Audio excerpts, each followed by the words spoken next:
Cerita yang datang dari wawa aku yang bernama Arin. Halo Arin. Nah Arin ini wak katanya memang punya kepekaan soal makhluk-makhluk tak kasat mata gitu. Tapi alhamdulillahnya kepekaan Arin ini hanya mampu melihat tanpa mendengar, berkomunikasi, apalagi sampai mediasi. Nah cerita Arin yang akan aku kisahkan ini terjadi pada akhir tahun 2017 lalu. Saat itu Arin masih duduk di bangku kuliah semester 4. Dan pada saat itu Arin bergabung di salah satu organisasi kampus dan cukup aktif di organisasi tersebut wak. Nah akhir tahun 2017 itu organisasi Arin ini melakukan pelantikan di salah satu bumi perkemahan di salah satu daerah di Jawa Barat. Nah, acara pelantikan ini kurang lebih diikuti 75 peserta, termasuk panitia juga. Nah, kebetulan pada saat itu Arin menjadi koordinator acara yang harus memastikan kegiatan berjalan sesuai rencana pastinya. Dan sekedar informasi juga, tata letak di bumi perkemahan itu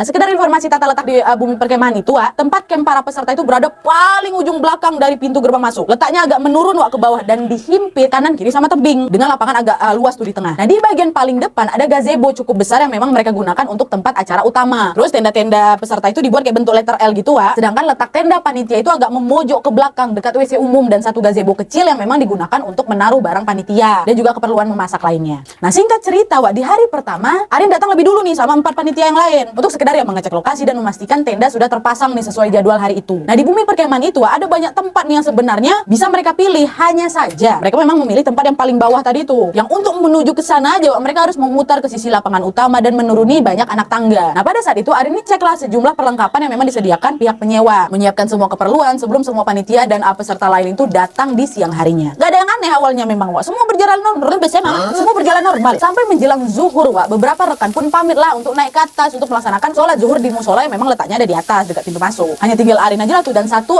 teman perempuan lainnya yang bernama Fani di tenda panitia itu. Nah, karena mereka berdua sedang berhalangan, jadi pada nggak ikutan sholat tuh. Nah, pada saat itu mereka fokuslah mengobrol sambil memeriksa handy-talkie HT yang akan mereka gunakan. Nah, dari 10 HT yang ada, 9 lagi mereka charger. Yang satu dibawa Adit, salah satu kawannya si Arin yang lagi sholat juga. Tapi tiba-tiba salah satu HT itu berbunyi. Terdengar tuh ada suara seseorang seperti sedang ingin mencoba ngetes HT mereka itu. Nah, pada saat itu Arin noleh ke Fani kan, yang juga sepertinya mendengar suara HT itu berbunyi. Arin coba periksa kembali tuh satu-satu HT yang ada di situ. Takutnya si Adit tadi mencoba memanggil mereka lewat HT. Dicek lah kan satu-satu kan, gak ada yang nyala kok.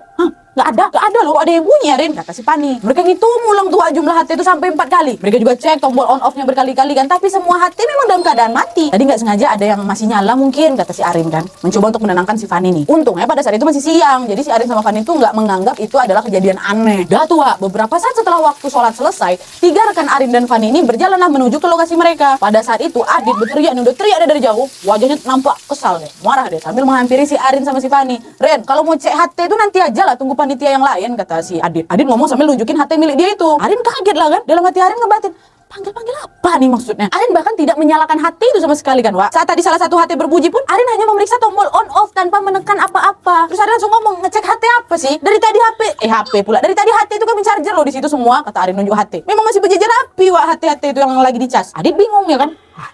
Kok tadi ada terdengar suara sholat? Adit noleh lah ke Sulam sama Wina, kawan mereka juga nih yang lagi ikutan sholat juga. Adit memastikan sama mereka, kalian dengar kan tadi HT ini berbunyi, ada panggilan halus gitulah. Waktu kita sholat tadi dengar kan? Emang apa yang kau dengar, kata si Arin kan? Itu tadi ada suara perempuan panggil nama kau, Rin, berkali-kali. Mana aku lupa kecilin volumenya, aku lagi sholat gitu. Kata si Adit, diikuti anggukan Sulam sama Wina yang setuju. Memang aku dengar kok ada orang yang manggil nama kau.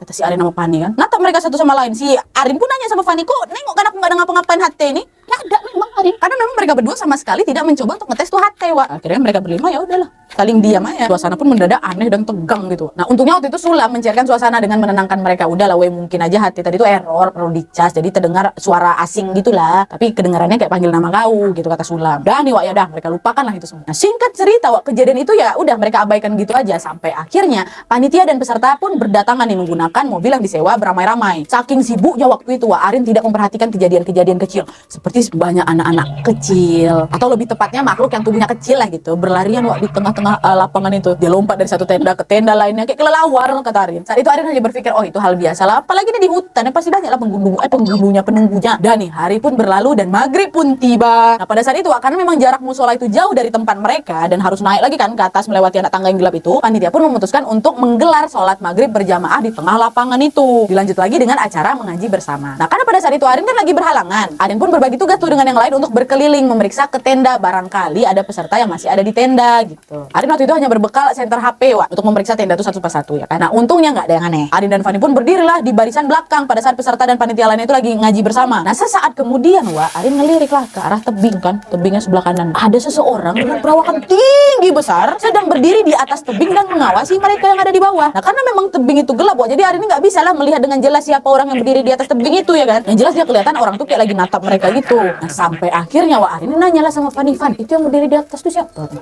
Apa tuh man? Fani nengok. Oh, Gumpo yo. Raka itu mungkin. Kan badan yang paling besar sama tinggi di sini cuma si Raka aja katanya. Oh iya si Raka ya. Diain aja tuh sama si Arin Wak. Dia tuh tak menatap lagi tuh ke arah tebing itu. Tapi masa sih Pan? Ngebatin si Arin kalau dilihat kayak lebih tinggi sama lebih besar dibanding tubuh manusia normal ini kata si Arin kan. Tapi Arin akhirnya mencoba meyakinkan diri dengan ngomong, iya Raka itu fix Raka. Tapi ngapain si Raka naik-naik ke tebing sambil ngeliatin kita gitu? Entah aku. Mungkin memang lagi ngecek aja kata si Pani. Sampai tiba-tiba Arin terkejut bukan main karena sosok besar tinggi yang berdiri di tebing itu lompat ke bawah. Lompat kayak mencoba terbang tuh lalu menghilangkan tanpa jejak. Mungkin si Raka kaget si Arin nengok itu. Langsung dia ngebatin, bukan. Itu bukan Raka tadi Pani. Bukan. Nah Rani yang memang nengok kawan yang terkejut sempat ngomong, wih kok ngapa nengok apa kau? Tapi saking kagetnya si Arin ini Arin nggak bisa jawab perkataannya siapa Fani. Arin coba bisa bilang sama Fani, Fan diam kau dulu Fan, aku butuh tenang dulu, aku butuh minum sama duduk bentar aja, kata si Arin saking kagetnya dia tuh. Nah Arin tahu saat seperti itu bukan saatnya Arin cerita yang macam-macam pastinya. Suasana pasti bakal kacau kalau saja Fani tahu apa yang baru saja si Arin itu lihat kan. Dah tuh balik lagi nih ya, acara mengaji bersama pun berlanjut sampai sholat isya. Nah sebelum acara malam dengan pengisian materi di gazebo utama Wak, nggak ada lagi hal yang aneh lainnya nih, semua berjalan lancar alhamdulillah ya. Nah Arin rasa semua berjalan baik ya kan, sampai tiba waktunya peserta istirahat karena udah malam, udah setengah 12 malam itu. Acara pun ditutup dan semua peserta pun kembalilah ke tenda mereka masing-masing.